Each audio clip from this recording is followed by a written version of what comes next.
The partnership between General Leslie Groves and the theoretical physicist J. Robert Oppenheimer is one of the great stories of the Second World War, and it was as unexpected as it was successful. There was little in either man's life before 1942 to suggest that the general and the physicist would ever meet, much less form a close working association to develop an atomic bomb. They came from very different cultural and economic backgrounds. Their careers alone would have kept them apart, had not the war thrown them together and changed their lives utterly. In Robert Oppenheimer, Leslie Groves found the man to help him achieve fame and success through the creation of a secret weapon that could end America's greatest war. Oppenheimer did that by recruiting scientists and engineers, inspiring them, and, under Groves' supervision, leading them in creating the new bomb. In Groves, Robert Oppenheimer found the man who would reinvigorate his career and give direction to his life. Groves did that by giving him an unimaginably grand scientific and engineering task, along with virtually unlimited resources. Hundreds of thousands of people in research laboratories and plants across the United States helped to create the atomic bomb. But the successful development of this weapon in record time is in no small part due to the complex, sometimes tense, but always productive partnership between Groves and Oppenheimer. That was an excerpt from the book that I'm going to talk to you about today, which is The General and the Genius, Groves and Oppenheimer, the unlikely partnership that built the atom bomb, and it was written by James Kunetka. So before I jump into the book, let me tell you how this connects with everything else that you and I have been learning and how I came to discover this book. So there is something that I discovered in reading a bunch of biographies of Steve Jobs, a trait that he had that I think is a good idea to copy. And that's to learn from every experience he had, figure out the underlying principle of that experience, and then apply that to his work. So for example, he's a young boy. His father was a meticulous craftsman. Steve saw his father build cabinets, build fences, and he would apply the same quality of wood and materials to the parts of the fence and the cabinet that no one would ever see as he did to the front. And the lesson he taught Steve was that you do a job to the highest level all the way through, not because the customer would see it, but because that way you know that you did your level best. Another example, Steve's taking a walk in Paris. He's in his mid-20s. He's walking with his mentor, his former boss, Nolan Bushnell, who's also the founder of Atari and Chuck E. Cheese. And Steve made the observation about the fact that Paris is one of the most unique cities in the entire world because of the uniformity of the architecture and design. Steve said that somebody could be dropped in anywhere in Paris, not be told where they are, and they would immediately know that they're in Paris. And Steve wanted to take the uniformity of the design of the architecture in Paris and apply that to the products that Apple would make. That they'd be so distinct that even if they didn't have the Apple logo on it, you would know exactly that it was an Apple device. And then finally, Steve leads us directly to J. Robert Oppenheimer. He talks about what he learned from reading about J. Robert Oppenheimer, how one of Oppenheimer's most important talents was recruiting the very best scientists and physicists for the Manhattan Project and leading an entire team of A players to accomplish something that's never been done before. And so Steve took that idea and he said when he went back to Apple, that what he learned from Oppenheimer was his goal. He even said that he wasn't as good at it as Oppenheimer was, but he said he was close. And so that made me think, hey, I should go find, if Steve's reading about J. Robert Oppenheimer, why am I not doing the same thing? Why don't I go find a biography of him? And so sometimes before I'll read a biography of somebody, sometimes I'll buy like an audiobook that's related to that person to serve as just another form of research. And what that does is usually the audiobook gives me an idea of who the person was before I sit down and read a biography of them. So I started a few months ago, I started the audiobook of The General and the Genius, and I got a few hours in, and I thought the story was so remarkable that I should buy the book and actually do a podcast on this book. And so to prepare for this podcast, before I sat down to talk to you, I spent about 20 hours reading and taking notes on this book. At the same time I was reading the book, I also re-listened to an episode of Hardcore History by Dan Carlin. It's Hardcore History, episode number 59. It's called The Destroyer of Worlds. It is a nearly 6-hour-long podcast about the birth of the atomic age, the Manhattan Project, and then it goes several decades longer than this book actually does. This book ends, or leaves off rather, with the end of World War II. And the reason I bring that to your attention is because I just sat down for a few hours going back over all my notes and highlights, and I was taking out anything that was not related to the partnership of Oppenheimer and Leslie Groves. I think there are a ton of leadership lessons that we can learn from both Oppenheimer, but especially Groves, because Groves was the single man in charge of the entire Manhattan Project, a project that had to be built from scratch, that employed over 100,000 people, and in today's dollars, they spent about 22 or 25 billion in just over 2 years. So the one highlight I kept in that is not about the partnership between Oppenheimer and Groves actually comes, there's a lot of famous scientists that make cameos in the book, as you can imagine. So you're talking about Albert Einstein, Teller, Fermi, Richard Feynman. So towards the end of the book, there's a fantastic quote that I loved, that I found, and this is the first time I think I've come across it, and it's from Richard Feynman, and it's talking about, well, let me just read it to you.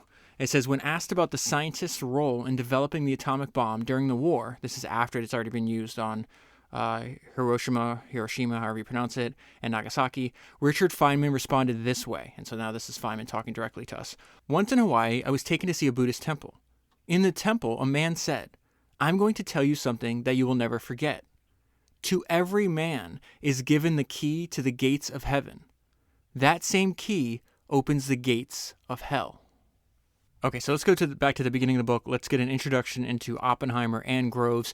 If you want the fuller context of the development of the atomic bombs from historical context, I highly, highly recommend listening to The Destroyer of Worlds by its hardcore history number 59. There was a lot of parts in the podcast that I learned while I was reading the book at the same time, so it made me go to Dan's website, because Dan doesn't mess around. So he does like 2 podcasts a year. They're more like short audiobooks.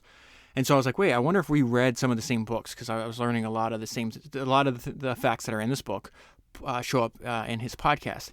And he had read like 40 books before. He read 40 books for research for the episode that he did. So I thought it was interesting, and I thought it paired very nicely with this book. All right, so let's go into, this is the morning of the test that happens at it's the test site. They codenamed it called Trinity. This is the test they do before they drop it in the bombs on Japan, and we're getting the brief summary of what Oppenheimer had been up to the previous 2 years, and I think why Jobs wanted to read about him and drew inspiration. So it says, at 41 years old, he was perhaps the nation's preeminent theoretical physicist, and the man who over the last 2 years had led thousands of scientists, engineers, and workers in designing and building the gadget. That was the code name they made for the bomb. And I also thought that was interesting, because if you think Steve Jobs' second stint with Apple, he's going to be the man over the next, let's say, 10, 13 years, 12 years that he was there, that would have to lead thousands of scientists, engineers, designers, and workers in designing and building a gadget. His just happened to be computing devices as opposed to a bomb. And so we'll see, and I'm glad I read this book right after rereading the Steve Jobs biography, because I think that Jobs is a combination of Groves and Oppenheimer. And I was actually surprised as I went back through the last few hours and reread all of my notes and went through all the highlights, is I have a lot more highlights about Groves than I do Oppenheimer. And you'll see, here's an introduction to him. Groves was accustomed to making difficult decisions and living with them. And this is why I said that Jobs is kind of a combination of both of them. Groves never relinquished his role as general and chief executive officer. Groves was in charge, making or approving all major decisions. So I'm going to continue this introduction to General Groves that occurs over several pages, but I want to bring 2 things to your attention before I continue.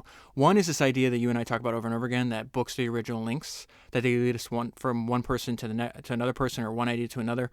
From reading about Steve Jobs, I was led to J. Robert Oppenheimer. From researching J. Robert Oppenheimer, I'm led to Leslie Groves. And number 2, some helpful background before we jump into him. This is the guy that oversaw not only the construction of the Pentagon, he was responsible for that, but he's the director and main person responsible for the Manhattan Project. You're talking about an extremely formidable individual, and I just think there's a lot of leadership traits and approaches to work that he can actually teach us. So it says, Groves had a reputation for competence. He's extremely intelligent, but he's also a hard ass. He was demanding, rough, and sometimes brutal with his staff, intolerant of delay and of mental slowness. On the other hand, he never swore, rarely lost his temper, and never raised his voice. He was also prepared to let subordinates disagree if their arguments were sound, and he disliked people who groveled. So just like Oppenheimer, he wanted to be surrounded by and work with extremely competent and talented people, and he didn't want you to kiss his ass. He liked a demonstration of spirit and independence in the people he worked with. Groves' style was to delegate whatever he could and then put the screws to the delegees. He was a taskmaster. And he had extremely high, this is something he's going to share in common with a lot of the people that you and I have studied on the podcast. He has extremely high standards. So this Colonel Nichols is going to tell us what it was like working with him. Nichols remembered inspecting a construction site with Groves. The general criticized the project at every stage. When he asked him if he ever praised anyone for a job well done, Groves said, "No, I don't believe in it. No matter how well something is being done, it can always be done better and faster." But Nichols was smart enough to see through Groves' gruff persona to the results that he was achieving. So before I read this to you, they call it a frank assessment. So this is his subordinate talking about what is your opinion of the job that your boss Groves did. It is important to understand that the Manhattan Project started because of intel that the Germans figured out a way to develop nuclear weapons. And that was in 1939, several years before America officially got involved in World War II. But the reason I bring that to your attention is because it's not just Germany. Once the news came out, it was Germany, Russia, Britain, Japan, the United States, all trying to accomplish the same goal. And yet they all failed, and Groves succeeded. That is why it's so important to actually pay attention to the way he approached this project and his work. And there's just a ton of lessons in there. Okay, so it says, in a frank assessment of his boss after the war, he called him the biggest son of a bitch I have ever worked for. He is the most demanding. He is the most critical. He is always a driver, never a praiser. He is abrasive and sarcastic. He disregards all normal organizational channels. He is extremely intelligent. He has the guts to make timely, difficult decisions. He is the most egotistical man I know. He knows he is right, and so he sticks by his decision. He abounds with energy and expects everyone to work as hard or even harder than he does. If I had to do my part of the atomic bomb project over again and had the privilege of picking my boss, I would pick General Groves. Another important point I want to bring to your attention too. Groves was not the person that started the project. This guy named Colonel Marshall was the person that started the Manhattan Project, or what would soon become the Manhattan Project. And so Marshall is going to get fired, and then Groves is hired as his replacement, and he's going to talk about the view on the project. No one thought it was, I guess I should just tell you, no one thought it was actually going to succeed. And you can see why, because you have all these other people, there's other smart people in every country, they have resources in every country, yet they failed at doing this, right? So it says part of the problem, as Groves saw it, was that Marshall was too deferential and he wasn't demanding enough of his subordinates. He did not have the drive and ability to push the project at the speed needed. And because I read that paragraph shortly after reading that 600-something page biography of Michael Jordan, what I thought about was what Michael Jordan said when he got to the Olympics in '92 for the Dream Team. He said Jordan had been surprised to learn how lazy many of his Olympic teammates were about practice. He said they were deceiving themselves about what the game required. It's a similar idea to what Groves is saying about Marshall. You're not demanding enough. You don't have the drive. You need to push the project at the speed that's needed. Groves did not want the job, but he understood how he got it. You see, at that time, nobody thought it would succeed.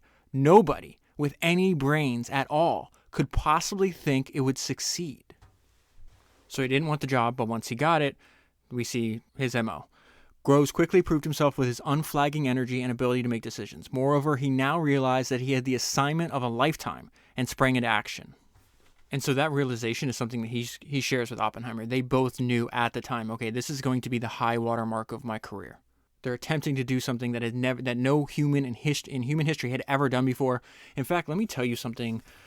There's in present day, there's a plaque at the Los Alamos Scientific Laboratory that describes, I thought it was a great description, and it appears at the end of the book, that gives us insight into how historical of an achievement this was. It says, all the men and women who made the first atomic bomb passed through this portal to their secret mission at Los Alamos. Their creation in 27 months of the weapon that ended World War II was one of the greatest scientific achievements of all time. Okay, so let's go back to the point in the book where we're at. Groves gets the assignment, and now he needs a number two. So the way to think about Groves is the person in charge. Oppenheimer is going to be like his right-hand man. And so this is a great description of why Groves needed Robert Oppenheimer. Groves had spent his whole career on increasingly complex construction projects, but finding scientists who understood how to design a bomb was going to be a far greater challenge. He would need a certain kind of scientist to help him, a man who could comprehend the theoretical considerations, but also lead the effort to convert theories into practical, deliverable weapons. So Groves is going around and trying to recruit physicists. Almost all of them have some kind of position at universities at the time. He's going to meet Oppenheimer at the house of Berkeley, because Oppenheimer's teaching at Berkeley at the time.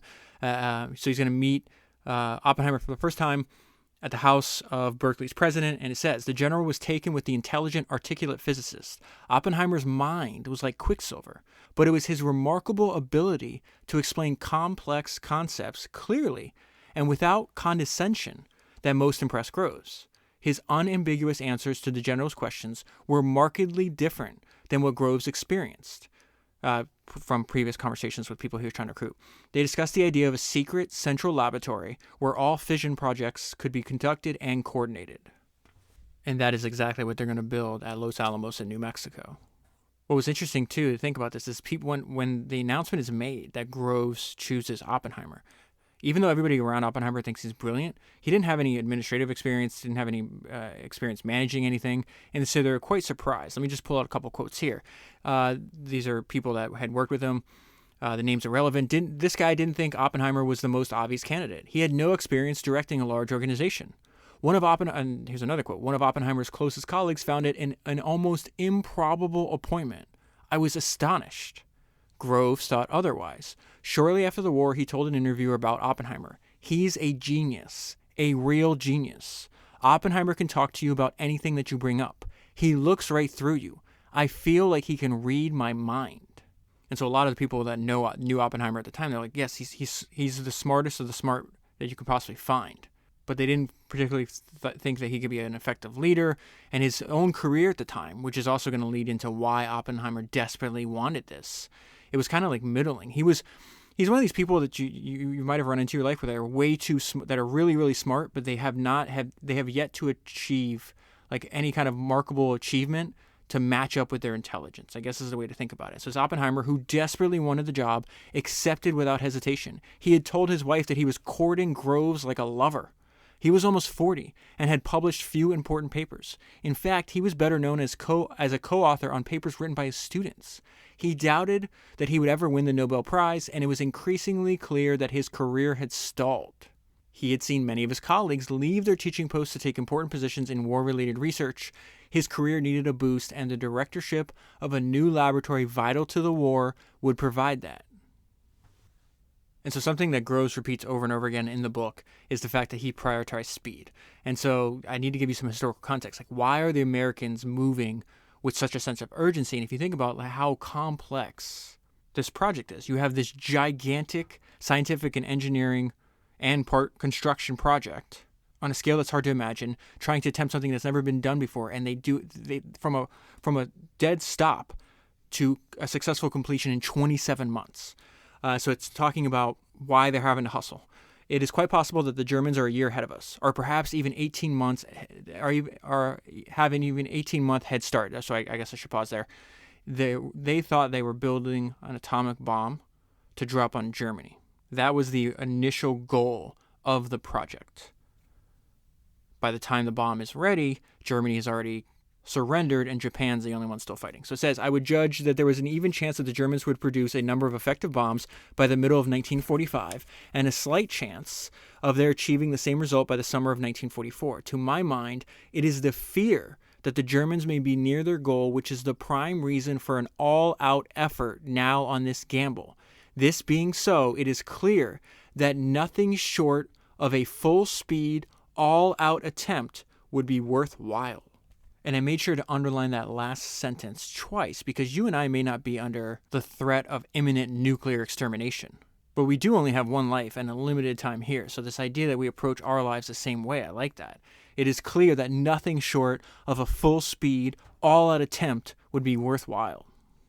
Now let's move ahead. We're going to see another similarity between Groves' management style and Steve Jobs.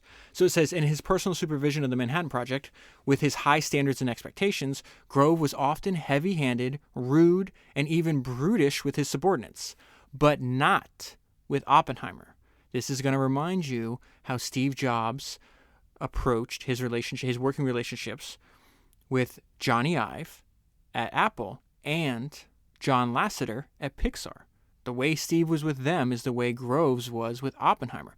So Groves was often heavy-handed, rude, and even brutish with his subordinates, but not with Oppenheimer. Their collaboration was marked by a cautious respect and a shared commitment to success, and each man knew that the other was totally committed to developing a weapon of war. Okay, so let's move on. Oppenheimer, he has the job. This is the part where Steve Jobs studied him, because it's all about recruiting. They have to, what's crazy to me, and this is interesting, I'm looking at the note I left myself on this page, and it winds up hitting me even harder a couple hundred pages in the future, and I'll share it with you there, but I was writing to myself about what is happening. It's like, this is crazy. They have to build the entire project from scratch. It's like a giant startup.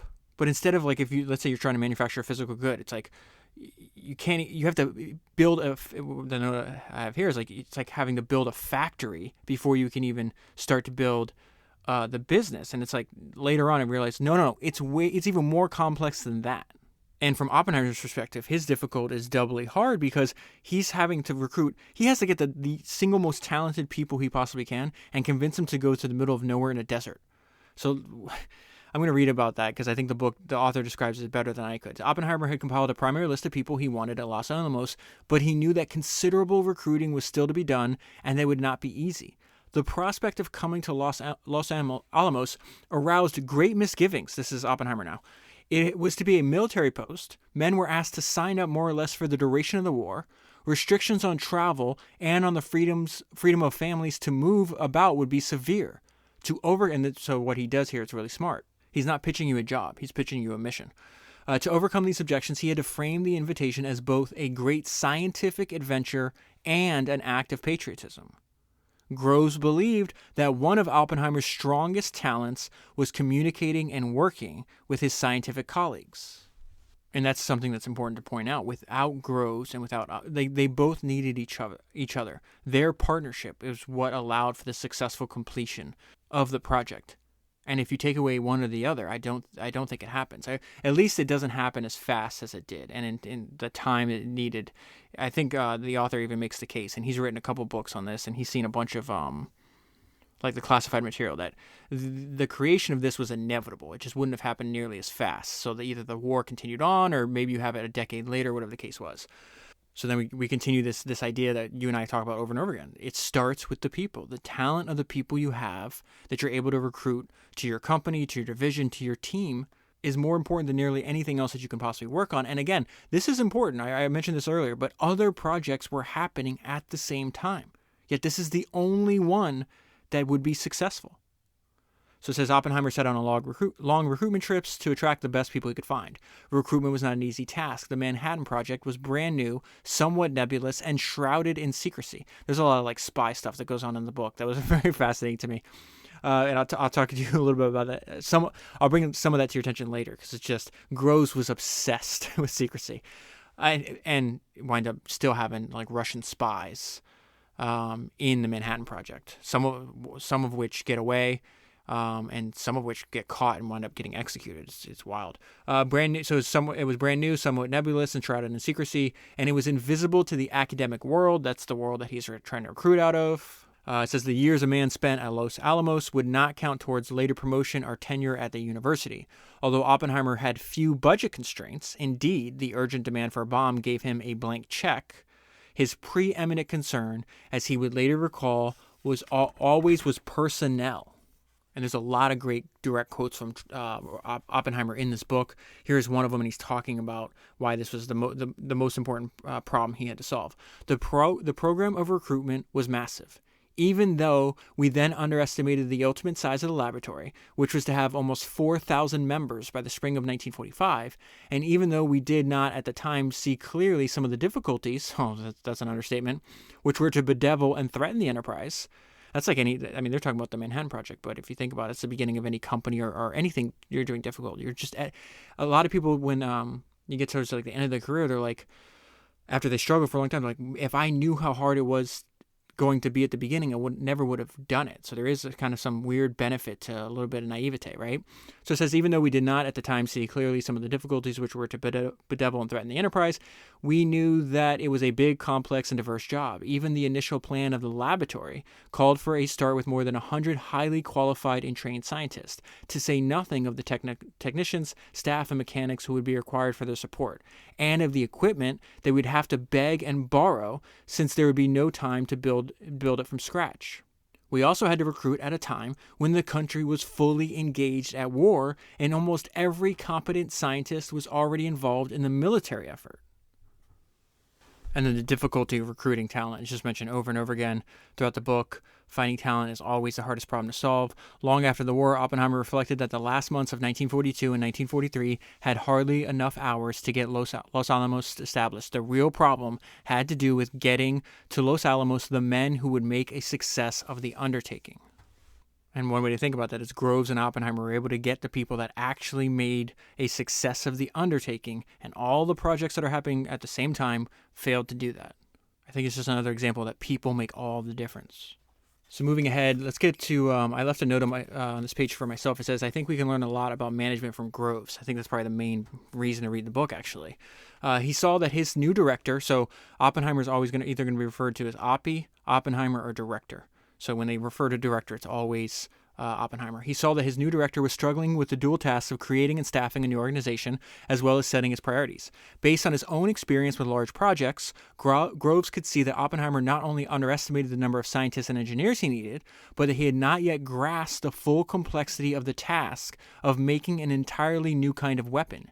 Even at this stage, it was clear to Groves that 100 men and a few laboratory buildings was not going to be enough. Groves moved quickly, establishing a pattern, and this is what I mean, we can learn a lot from the way he manages his talent too. Oppenheimer being an extremely smart and talented person, Groves moved quickly, establishing a pattern of assisting, mentoring, and gently prodding his director. And it's interesting, which just popped to my mind too, is because they talk about this later in the book, but Groves is like, even at this stage, it's obvious we can't do this with just 100 people in a few buildings. And you hear of other plans. I think there was one group in the Soviet Union that were trying to do this at the same time, and they had put like resources of like 20 people. It was like laughably small when you figure that not just the laboratory in Los Alamos, but all over the country, there's all these spread out like research laboratories that are helping, and then the production of materials. It gets over 100,000 people needed. The idea you think you could throw 20 people at is laughable. But this idea where we can learn a lot from Groves' management style. There is a book I did a long time ago. It's about the most influential retailer of all time, because his ideas were used by people like Jeff Bezos, Sam Walton, Jim Sinegal. His name is Sol Price. And he said something in that book that was fascinating. And he says, you train an animal, you teach a human. And I really feel that's what Groves was doing. He's teaching Oppenheimer how to manage. There's also a great quote in that same book, because Jim Sinegal, the founder of Costco, was Sol Price was his mentor. And he says in that book, he's like, somebody asked him a question one time. He's like, oh, you must have learned a lot from Sol Price. He's like, no, I learned everything. Everything I know, I learned from Sol Price. And he used the lessons he learned to build Costco. And so he echoes what his mentor, Sol Price, said. This is Jim talking. And I think this has a lot to do with Groves. If you're not spending 90% of your time teaching, you're not doing your job. And so he's talking to the people that are the leaders of the team, whether it's an entire company, a division, whatever the case is. Your entire job is teaching. It says Oppenheimer was glad for the guidance. There was a quote in the Steve Jobs biography that I read for the last podcast. It says, some leaders push innovations by being good at the big picture. Others do so by mastering details. Jobs did both relentlessly. We see Groves he has very similar tendencies. Groves and Oppenheimer were in daily communication, and the new director quickly learned that no item of business was too small for his army boss.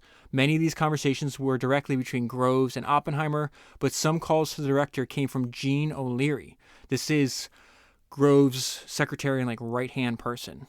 And she's another person that kind of read Groves' mind and understand what he would actually want and be able to act in his place if he was busy. Oppenheimer quickly learned that a call from O'Leary was a call from Groves. It was an effective strategy on Groves' part, as if Groves had managed to clone himself.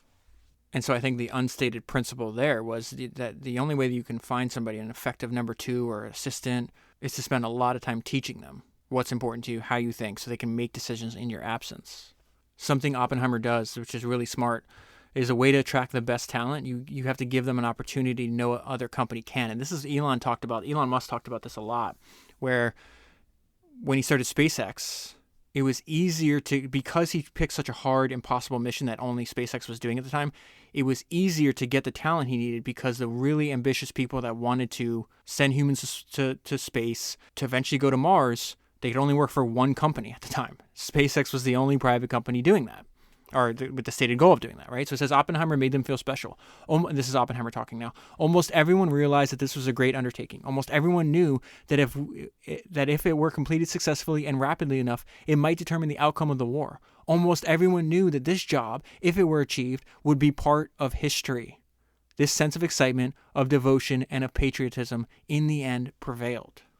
Very smart move there by Oppenheimer. Moving on, this is more on Groves. And so you get the sense that Groves had very little self-doubt, was convinced that he was right, and he also had an unbelievable amount of energy and stamina. He was willing to push longer and harder than anyone else. And so that led some people to believe that he was just too hard. He was too much of a hard ass. And that came from he kind of looked down on people that moved slow or that weren't as smart as he was. So it says Groves was repeatedly bothered by what he regarded as the outrageous behavior of the scientists and their families. To him, they seemed incapable of discipline and unaware that many other Americans, as part of the war effort, were doing with much less. Demands for babysitters, maids, better stoves, and similar luxuries frustrated him. And I would say without a doubt, and this book has cameos full of very smart, talented people that are in the history books. Groves is by far the most formidable individual in this entire book. I was blown away. So it says, once Leslie Groves accepted his new assignment, he embraced it completely. He's dedicated, he goes full speed, and he has high energy. I don't know how he does this. From his appointment in September 1942 until the end of the war, he worked at full speed, often 14 hours a day or more. His remarkable energy and stamina frequently exhausted those who worked and traveled with him.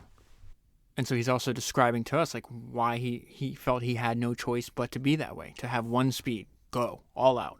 My mission was given to me by Secretary of War Stimson. It was to produce the atomic bomb at the earliest possible date so as to bring the war to a conclusion. This is really, really smart, actually. You're going to see me, I guess I'm going to say that a lot today. Every day matters, and it's very hard for us to actually apply that. We understand, yes, we have a limited amount of days. If I can get something accomplished today, sooner, it's better than I can do it than if I did it later. But actually, not just as a thought or an idea, but the actual application. He's going to get into the fact that we're not losing a single damn day here. Every day matters. So he says, my job was to produce the atomic bomb at the earliest possible date, so to bring the war to a conclusion. That was further emphasized by his statement that any time that a single day could be saved, I should save that day. Imagine how much we could accomplish if we actually lived like this. The instructions to the project were that any individual in the project who felt that the ultimate completion was going to be delayed by as much as a day by something that was happening, it was his duty to report it directly to me. Urgency was on us right from the start. Now we're going to see Groves from Oppenheimer's perspective. And so I just made a bullet point list about Grove. Everything he's about to tell us. Grove is blunt, forceful, rough, wicked smart, hired only A players, developed a clear organizational structure, disdained stupidity and sloppiness, and was open to criticism. Oppenheimer came to see Groves as an extremely intelligent man who quickly grasped many of the intricacies of physics, chemistry, and explosives, and did homework to learn more. His personality could be jarring, and his tongue was often sharp, but there was no doubting his intelligence and his capacity for getting things done. Groves' management style reflected his experiences in the military. He learned early on to look for the best people and companies and to hire them. Lines of authority were clear. He was energetic and forceful and very blunt. He was a good judge of people. This is all Oppenheimer on Groves. Groves could also be flexible in his dealings with people, where while he had no tolerance for error or stupidity, he tolerated disagreement from subordinates. Groves took great care, I've already repeated this, but it's worth noting again, Groves took great care to treat Oppenheimer with respect and deference, and Oppenheimer returned the favor. I mean, let's go back to the idea that Groves understood the importance of teaching everybody, like teaching Oppenheimer how to manage and to deal with people. And then also, which is really interesting, and I guess the point I'm going to bring to your attention right now is Groves realized that you need, like, your self-image is extremely important. And, like, sometimes that self-image is the limiting factor in your achievement. And so his job was, I'm going to hype up Oppenheimer and try to increase his self-confidence, because he's attempting to do something extremely difficult and something he has no experience trying to do. Groves sensed the lack of confidence early on and tried to bolster Oppenheimer when he could. And so this is Oppenheimer's friend and coworker talking about Oppenheimer expressing, like, his insecurity and his self-doubt to his friend that Groves had already picked up. Oppenheimer I don't think ever said this to Groves. So this is his friend, Oppenheimer's friend Robert, and his name's Robert too, that's confusing. Oppenheimer's friend talking about what Oppenheimer told him. Robert often expressed privately his real doubts about his suitability for the director's job and his concern as to whether he could really do it. In a sense, he was riding the tiger, and he felt very heavily pressed by the many problems of the project. So that was smart on Groves' part, picking up on that and then finding a solution before any damage was done, or before Oppenheimer could actually, like, his self-doubt could actually get in way of the successful completion of the project. Another thing about Groves, he's now, I think he's almost 50 years old when the project's going on. He had spent his life in the military. Everybody that runs across him thinks he's competent. He's got an amazing amount of contacts with people that he's developed over a long period of time. And really, this is what I'm about to tell you. This is an example of, like, the importance of cultivating relationships. Having the right relationships can be entirely crucial. As it turned out, the nation's leading expert on spark plug porcelain was working on a project at General Motors. When all attempts to convince GM to make this man available for a few days failed, Oppenheimer asked Groves to intercede. The general immediately placed a call to Henry DuPont, who was on the GM board of directors and whom he knew personally. I told him that my people had asked General Motors for this expert and were turned down on the grounds that this man was just overwhelmingly busy.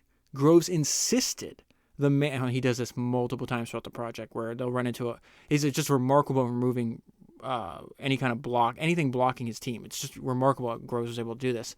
Groves insisted the man was even more crucial to work at Los Alamos. 30 minutes later, DuPont called back and said the expert was ready to go.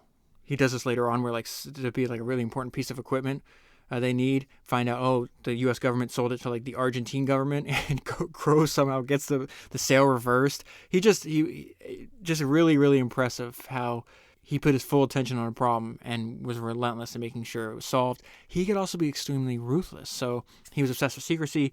A reporter winds up leaking that there's this secret experiment run by the government. This is in 1944, right? No one knows what's going on. And he leaks it into the newspaper. And so Groves, he tries to get, so I'm just going to read it to you. Groves considered, the guy's name is Rapper. Groves apparently considered drafting Rapper and sending him to the Pacific. So he's like, okay, there's the draft is in full effect. So he's like, I'm going to put this guy's name, make sure he gets drafted. And for payback of what he did, I'm going to have him sent to the Pacific. That didn't happen but the report, and this is a reporter he's doing this to, keep in mind, but the reporter turned out to be in his 60s. And so this is more about why Oppenheimer needed Grove and Grove needed Oppenheimer. Oppenheimer, for all his talents, Oppenheimer was prone to hesitate in making critical decisions. Grove did not have that problem. Oppenheimer feared failure.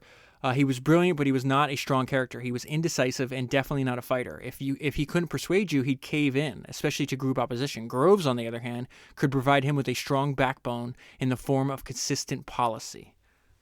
And so the book goes into great detail about how crazy it was that they're trying to build this state-of-the-art factory and laboratory in the middle of nowhere. And so I mentioned this earlier. I was like, no, it's kind of like having to build a factory before you build a company. I was like, no, that's not the right way to think about it. It's like having to build a city before you can build a factory, before you can start building a company. The complexity and just, think about it. Not only that, the people you're recruiting to work for you, they have to bring their families. Like, so it says they had to design like temporary schools. They had to figure out curriculum for the kids. They had to figure out how to get water. Schooling for the children was another early challenge. A school had to be built, teachers hired, and a curriculum planned. Water was a constant problem. There was either too little or too much. When it rained, remember in the desert, the streets turned to mud, forcing many drivers to abandon their cars until the streets dried out. Water pipes would freeze in the winter. When water was available, it was occasionally too heavily chlorinated. Sometimes residents had to haul their water from trucks parked in front of the hospital, taking care to know which water was potable and which was only suitable for flushing toilets. And then you add on the difficulty of having to build an entire civilization from scratch is the fact that the work you're doing is extremely dangerous. You need edgewalkers. The edgewalker is a name that when I read Paul Allen, the co-founder of Microsoft, his autobiography, when he was friends with Bill Gates in high school, and when they're starting their company, his mom warned Paul Allen, it's like, you got to be careful around Bill Gates because Bill Gates is an edge walker, and that was defined as somebody that was comfortable testing how dangerous something was, going up to the very edge in hopes that you don't like cross the line and actually cause harm to yourself or cause the company to go bankrupt or whatever the case was. I think one of the examples she uses is the fact that Bill would, when he was a young kid, he would figure out he'd be competitive, not a young kid. I guess he's probably like 19. Well, he's 19, 20, so young person. When Microsoft was still in New Mexico, actually. He would see how fast he could drive back and see his parents back in Washington, if I'm not mistaken. And so they'd drive through the night. And I think at this point, Bill Gates had already started collecting Porsches and, never get below 100 miles an hour. So anyways, this idea of edge walkers, you also need you're recruiting people for a job that could potentially kill them. Several people do die dealing with radiation and these experiments. So it says, because so little was known about handling large quantities of uranium and plutonium, and much less about critical masses, experimentation with these materials required a certain devil-may-care attitude. And the book goes into detail about when people do die, how it's even worse because they know they're going to die. So they'll be exposed, realize they made a mistake, you'll have some kind of burns or whatever the case is, but it might take up to like 30 days from the time that they're actually exposed to die. And by day 5 or 6, you clearly know that you're done for, and you're just waiting to die. So it's rather gruesome. There's a lot of pressure. So they're having to speed. At this point, they've already recruited all the people. They're doing the projects. They have a couple different prototypes that they're working on. But as more time passes without a working bomb, and the war is still going on, the pressure on Grove increases. And when the pressure on Grove increases, he in turn puts the screws to everybody else. So it says Groves' hugely expensive Manhattan project existed for only one purpose, to deliver a weapon. And the pressure on the general to do so became relentless in 1945. The pressure, and it was remarkable because I'm reading the book, I knew that the bombs were dropped in August of 1945. And yet you'll be in like January or February or March in the same year. It's like, how do they get this done over the next few months? And so part of that is the fact that, Oppenheimer had a hard time making decisions. Grove did not. And so he starts to just, I'll get to this point, but he still consults with Oppenheimer, but it's like, no, we're doing this. Let's go forward. So it says the pressure came not just from the military, but also from the Secretary of War and from President Roosevelt. That's FDR. The demand for accountability was growing. The urgency of the project was a result not only of the billions of dollars being spent, but on the progress of the war itself. And this is the result. In the past, Groves usually negotiated deadlines with Oppenheimer, but now he gave the laboratory a specific delivery date. It was, in effect, an order. So what they were doing at the time, what Groves does is they have a bunch of different ideas, and they're constantly twerking the designs of think of them as prototypes, right? And so he says, that's it. We have to ship. We're freezing all designs. So go from we're not designing anymore and we're moving into production. And that's what I meant about the gap. It's like, it doesn't look like they're going to get this done in 1945. And yet within the last few months, he freezes the designs, makes them ship. He's like, we're going into production. Do not alter anything else. Move to the successful completion of the prototype. And this is a great one-sentence summary of that. In one day, Groves had forced decisions that had been languishing for months. 2 quick sentences that are happening around this that I think are 2 great ideas. Pursue multiple solutions to a problem simultaneously until the problem is solved. This is something Grove does. And another thing Grove does, accept the unanticipated as normal. The dual approaches reflected Groves' belief in pursuing multiple solutions to problems. Groves remained unflappable, accepting the unanticipated as normal. And he knows this because he's got a ton of experience with large projects. And he talks about in the book, like the larger something gets, the more unpredictable it gets, the more you have to just realize, I guess, what he just says. It's normal. The unanticipated becomes normal. So they get the prototype done, or they're about to get the prototype done. They're about to do their first test. This is going to happen at Trinity. This gives you an idea of what I'm about to read to you. It's going to give you an idea of the work that required, the complexity, the secretness, and just the difficulty that this project demanded. And so it said, Williams and his men found their normal 10-hour working days extended to 18 hours a day. They were responsible for the thankless task of providing the necessary wiring, power, transportation, communication, and construction as daytime temperatures were rising. They completed most of Trinity's preparations in early May.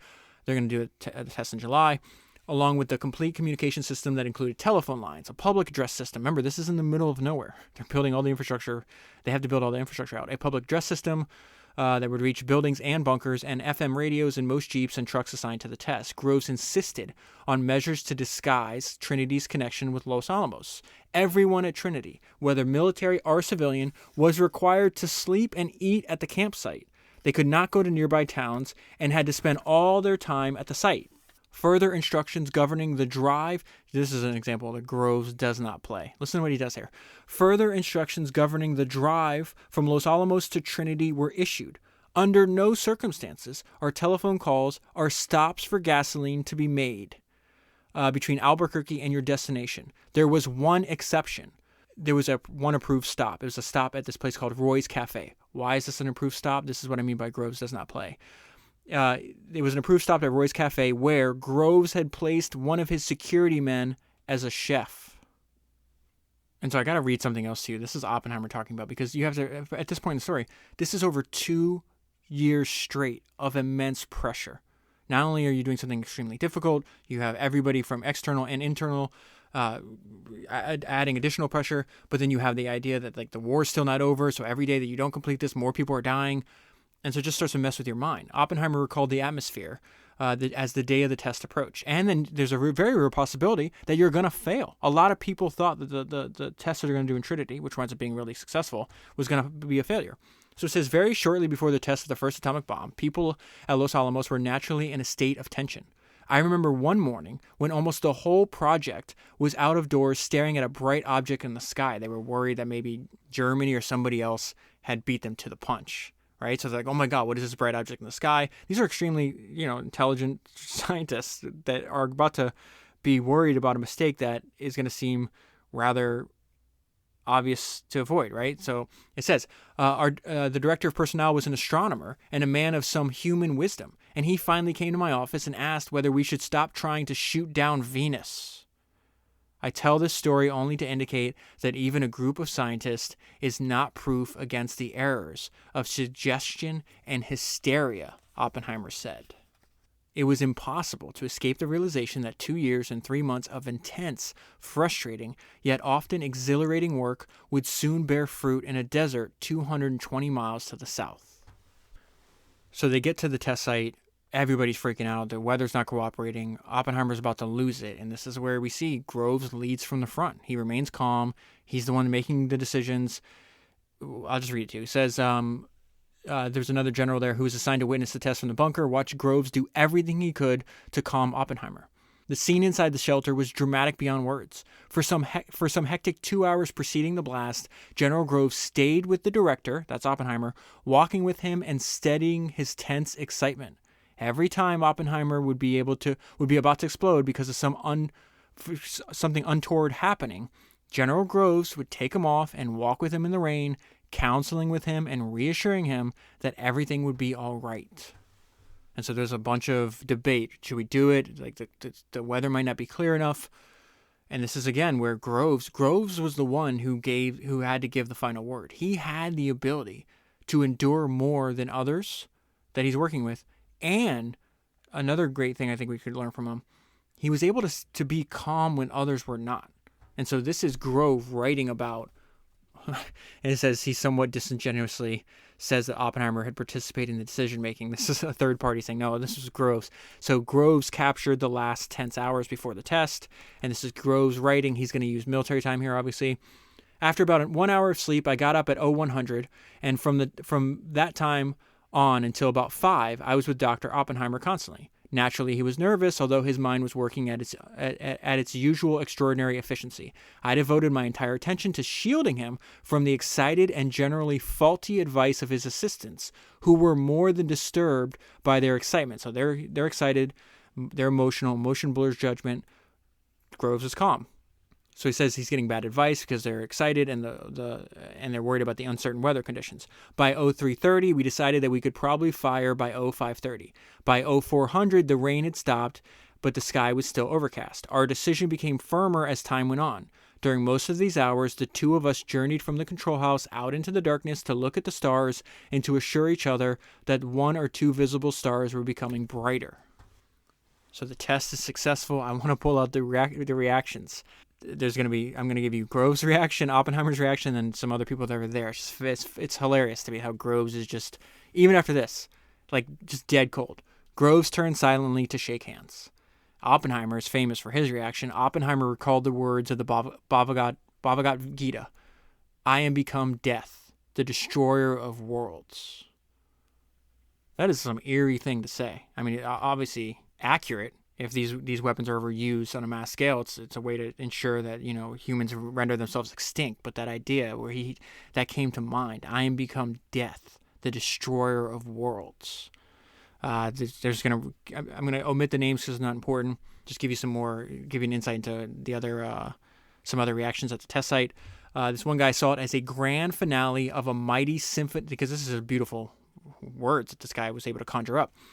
He saw it as a grand finale of a mighty symphony of the elements, fascinating and terrifying, uplifting and crushing, ominous, devastating, full of great promise and great foreboding. And then this might be my favorite one. This is another guy who comes up with something that's just an insane thought. It occurred to him later that at the end of the world, in the last millisecond of the Earth's existence, the last men will see what we saw. So then President Truman makes the decision, it's his decision, to use the bombs that they created, that Oppenheimer and Groves created. We know how that ends, and the war's over. Suddenly it was gone. The nearly impenetrable veil of secrecy was torn away. Overnight, Americans learned that it had atomic bombs and the huge industrial plants and secret mountain laboratory that made them. It learned about the determined general and the cerebral conflicted scientist who led the team that designed the bomb, and about the hundreds of thousands of ordinary men and women who helped along the way. As intriguing as the vast, mysterious enterprise that culminated in the destruction of Hiroshima and Nagasaki was, to most Americans, it meant only one thing: an end to the war. The long, costly conflict that had laid waste to nations and consumed so many lives was at last over. For Groves and Oppenheimer, the end of the war brought enormous relief, sweetened by success, as well as a new set of challenges. The issues Groves faced was far more daunting. What was to become of the extraordinary network of industrial plants, laboratories, and communities he had so energetically built and then artfully managed? Listen to the scope here. Almost 150,000 men and women were employed in 33 Manhattan Project installations on 550,000 acres, with an annual payroll of almost $200 million. And then a few pages later, it says a press release went out shortly after Hiroshima describing the general. A soft-spoken general with a flair for the impossible emerged today from the shadows of army-imposed anonymity to be revealed as the driving force behind a $2 billion calculated risk, which he directed to successful completion in 3 years as one of the world's greatest scientific and engineering achievements, the large-scale tapping of the energy within atoms to produce a new weapon of war. And so once the war was over, it was going to be obvious that the Manhattan Project is going to be changed. They're still going to have to develop weapons. They'll keep improving them. But Oppenheimer wasn't going to stick around for that. Eventually, it's transferred to another, the Atomic Commission or Atomic Agency. I can't remember the name. But Groves is going to stick around a little bit longer than Oppenheimer is. Oppenheimer is going to leave, but he points out something that was really interesting that he learned from about management from Groves. And so they're having this discussion. It's like, okay, well, who's going to replace Oppenheimer? Maybe we should have like 2 or 3 people. And the conclusion that Oppenheimer arrives at here I would say that I've derived a similar conclusion from studying and reading all these biographies and studying all these leaders and founders. And so this is what Oppenheimer says. Oppenheimer insisted that Los Alamos should have one director. He had learned enough about management from studying Groves to believe that while consensus was important, an organization needed a single leader. So he's on the phone telling Groves's clone, his assistant O'Leary, this. And this was interesting. O'Leary noted on the call sheet that she had never heard Oppenheimer feel so strongly about any other matter. And that's what he felt so strongly about, is that an organization needs a single leader. It's very interesting. It says he had learned enough about management from studying Groves to believe that while consensus was important, an organization needed a single leader. And then the author does a great job of wrapping this up with another observation that I think becomes apparent when you study some of the great minds of history, is the fact that all these people, they think differently in the same way. The extraordinary working relationship between Oppenheimer and Groves came quietly to an end. Both had served each other and the nation well. They would not lose contact with one another altogether, but the electrifying meetings, the intimate daily contact, the deferential, often eloquent, sometimes terse letters and phone calls would dwindle to an occasional exchange. Would the program to develop an atomic bomb have been as successful without Groves and Oppenheimer? Yes, in time. There were other capable military officers to build industrial plants and scientific laboratories and oversee the momentum effort. But it is unlikely that without Groves and Oppenheimer, the program would have succeeded as quickly and as magnificently as it did.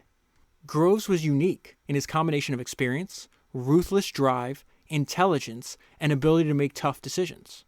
Oppenheimer's keen mind, his matchless ability to synthesize problems and solutions, and his power to gather talented men around him and inspire them were incomparable. They were very different in personality and background, but what made their collaboration so fruitful was an acceptance of who they were and the times in which they lived. They rose to the occasion as professionals, as human beings, and as Americans. The war brought them together, and with their shared strengths and weaknesses, intelligence, ambition, arrogance, trust, mutual appreciation, the willingness to use the other to gain what he wanted, a readiness to occasionally break the rules, and not least, a deep patriotism, they forged success. It was not their differences that shaped history, but their similarities. And that is where I'll leave it. For the full story, I highly recommend reading the book. If you buy the book using the link that's in the show notes in your podcast player, you'll be supporting the podcast at the same time. That is 215 books down, 1,000 to go, and I'll talk to you again soon.